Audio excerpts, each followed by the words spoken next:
El gigante encadenado, el hombre que pasó 4 años solo en la oscuridad y escribió un libro entero en su mente.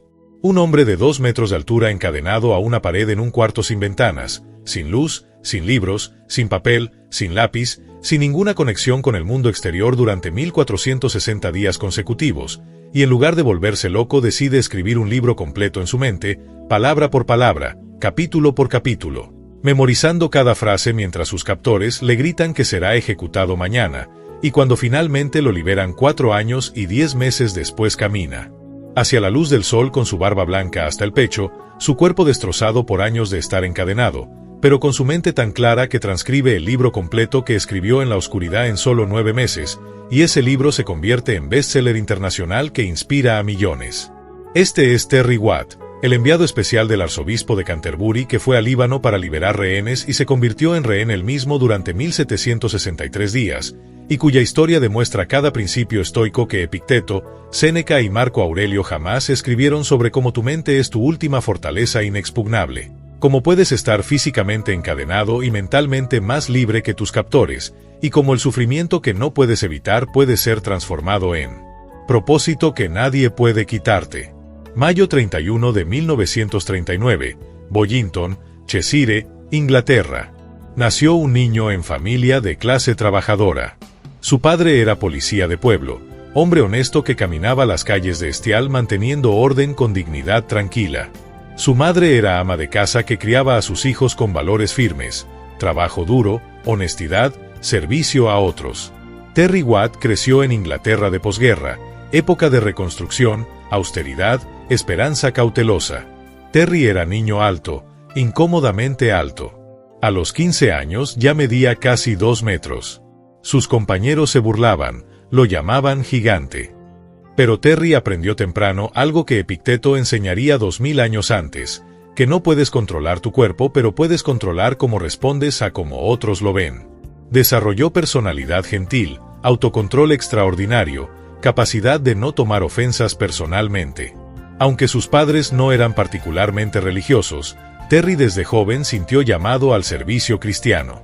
Intentó unirse a la Guardia Granadier, el regimiento de élite del ejército británico, pero alergia al tinte del uniforme lo obligó a retirarse después de pocos meses.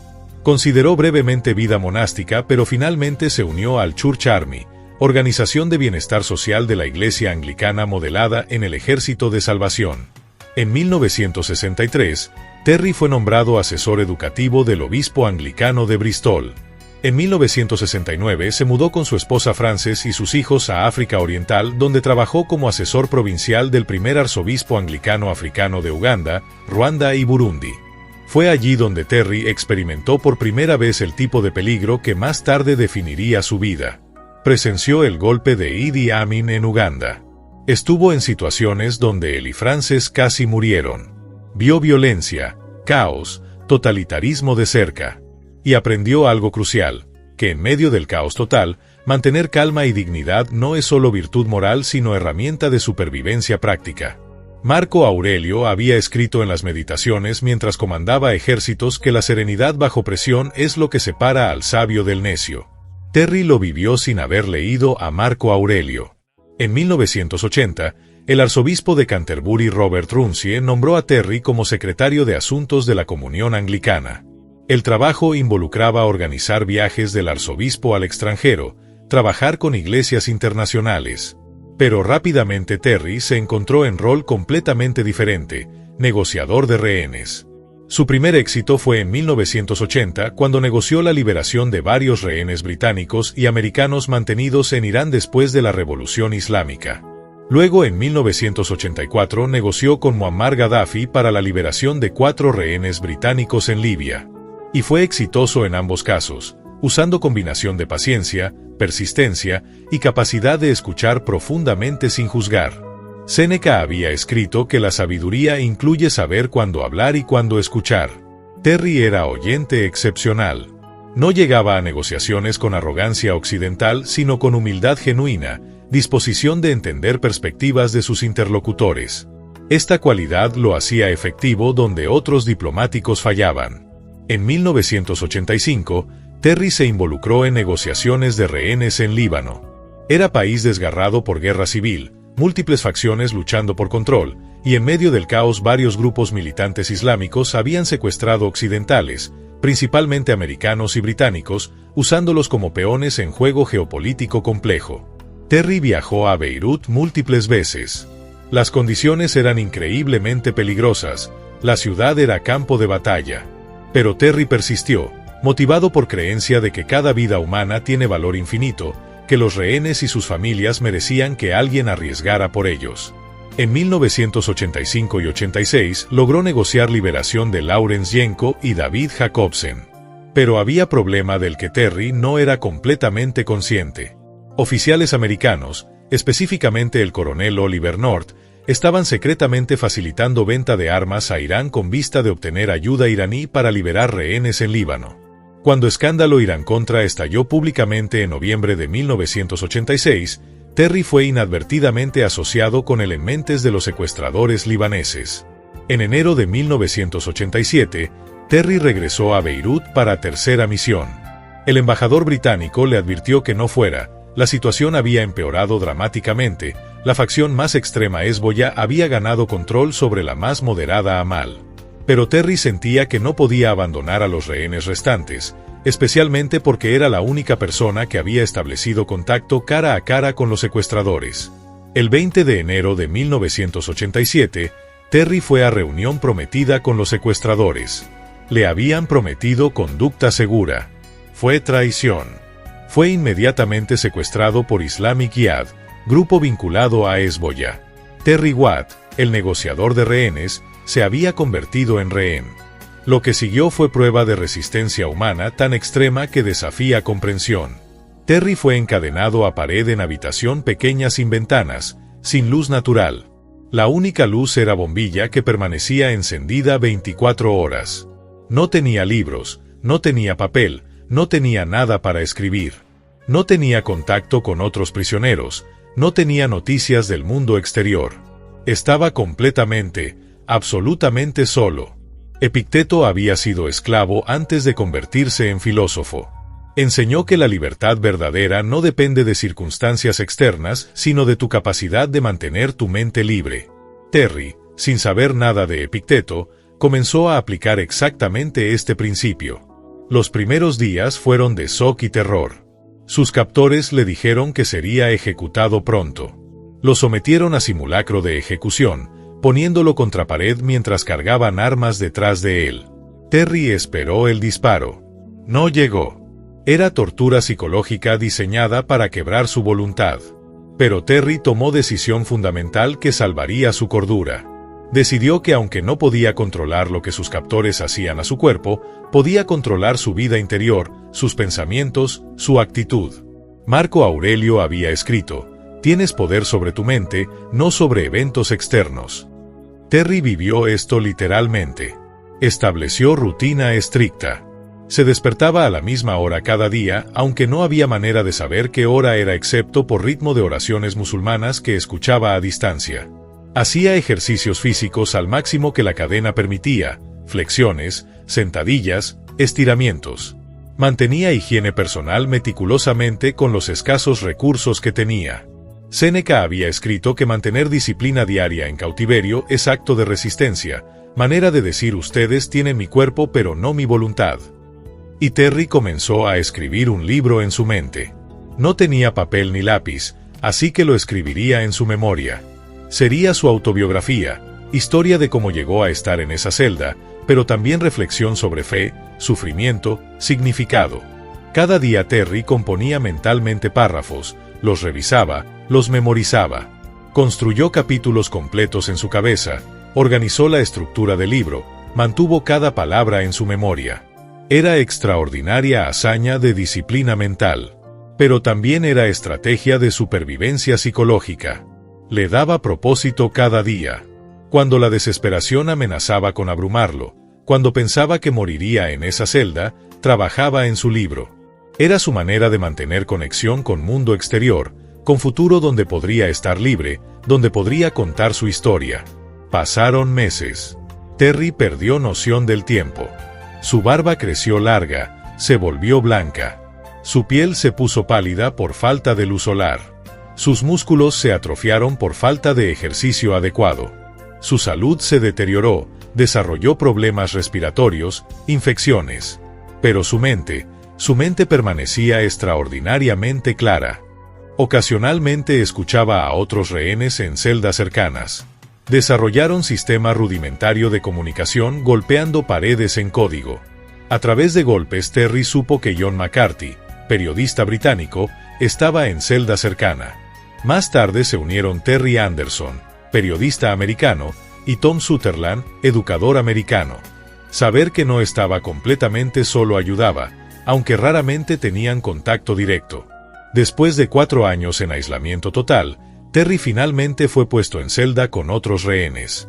Fue shock después de tanto tiempo solo. Había olvidado cómo tener conversaciones normales. Pero gradualmente se reintegró. Sin embargo, otros rehenes encontraron a Terry personalidad difícil. Había desarrollado maneras rígidas de hacer las cosas después de años de soledad. Era menos flexible que ellos esperaban. Pero Terry continuaba su disciplina. Continuaba trabajando en su libro mental. Continuaba ejercitándose. Continuaba manteniendo rutina que le daba estructura en medio del caos. Marco Aurelio había escrito que debemos ser como roca contra la cual las olas se estrellan pero permanece inmóvil. Terry era esa roca. En el mundo exterior, familia de Terry sufría agonía diferente pero igualmente brutal. Su esposa Frances y sus 4 hijos no sabían durante años si Terry estaba vivo o muerto. No había comunicación, no había prueba de vida. Los secuestradores no hacían demandas claras. Era limbo psicológico torturante. La Iglesia de Inglaterra organizó campañas de oración. Oficiales del Church Army usaban insignias con letra H para recordar a la gente que uno de sus miembros todavía era rehén. Hubo vigilia constante en catedrales británicas. Pero pasaban meses, años, sin noticias. Frances mantenía la casa funcionando, criaba a los niños, mantenía esperanza viva. Era aplicación de estoicismo diferente pero igualmente profunda. Séneca había escrito extensamente sobre cómo aquellos que esperan también sufren, como la incertidumbre es su propia forma de tortura. Frances vivió esto durante 1763 días. Mientras tanto, geopolítica cambiaba. La guerra Irán-Irak terminó en 1988.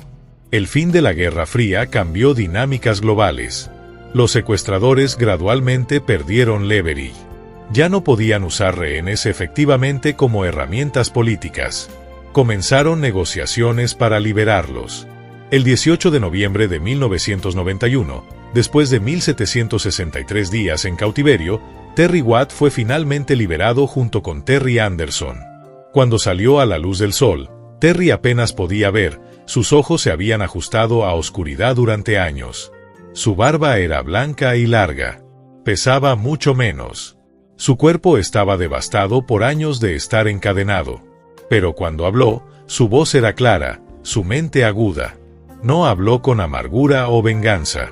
Habló con dignidad tranquila que asombró a reporteros. Dijo que esperaba que su experiencia ayudaría a otros que sufrían cautiverio. No se posicionó como víctima, sino como sobreviviente con propósito. La reunión con su familia fue alegría mezclada con extrañeza. Su hijo menor había sido niño cuando Terry fue secuestrado.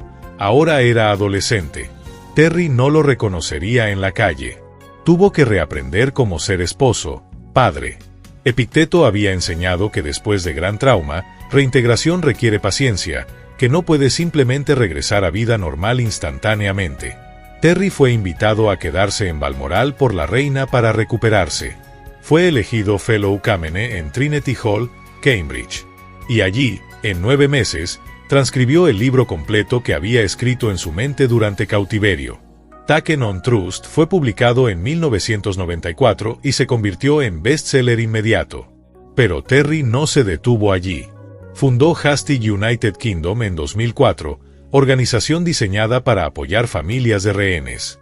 Se convirtió en presidente de Emmaus United Kingdom, caridad para personas sin hogar. Su razonamiento era profundamente estoico. Había experimentado lo que significaba estar completamente solo, victimizado, tratado como sin valor. Personas sin hogar experimentaban esto diariamente. Podía usar su experiencia para ayudarlos. En 2024, Terry fue nombrado caballero por el rey Carlos III. En ceremonia, Sir Terry eligió compartir su honor no con élites sino con residentes y staff de Emmaus Greenwich. Dio discurso allí explicando que su experiencia en cautiverio le había dado empatía permanente por aquellos que la sociedad marginaliza. Hoy, a los 85 años, Sir Terry Watt continúa dando conferencias alrededor del mundo sobre supervivencia, resistencia, perdón. Nunca ha expresado amargura hacia sus captores. Cuando le preguntan sobre perdón, responde con algo que Séneca habría aprobado completamente, que aferrarse a resentimiento es forma de permitir que tus captores continúen controlándote incluso después de liberado. La historia de Terry Watt enseña lecciones estoicas extraordinarias. Primera, que tu mente es tu última fortaleza. Puedes estar encadenado a pared, pero tu mente puede volar libre si eliges mantenerla activa, disciplinada, enfocada en propósito. Segunda, que rutina y disciplina en cautiverio no son trivialidades sino salvavidas psicológicos. Marco Aurelio mantenía rutinas estrictas incluso como emperador. Terry las mantenía como prisionero. El principio es el mismo. Tercera, ¿qué propósito transforma sufrimiento? Terry pudo haber pasado 4 años en oscuridad sin hacer nada, esperando muerte. En lugar de eso, escribió libro completo en su mente.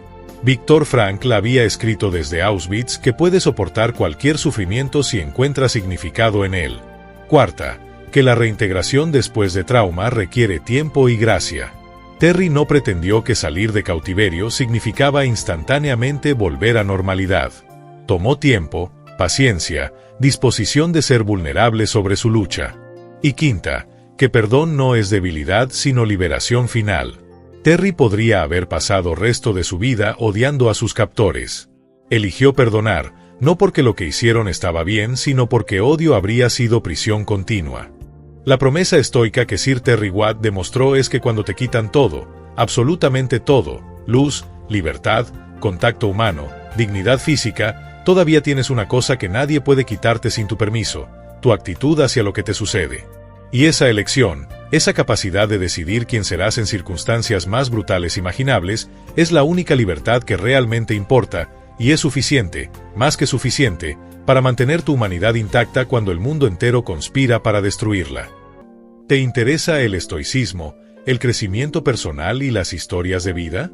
Entonces suscríbete y activa la campanita para no perderte ningún video.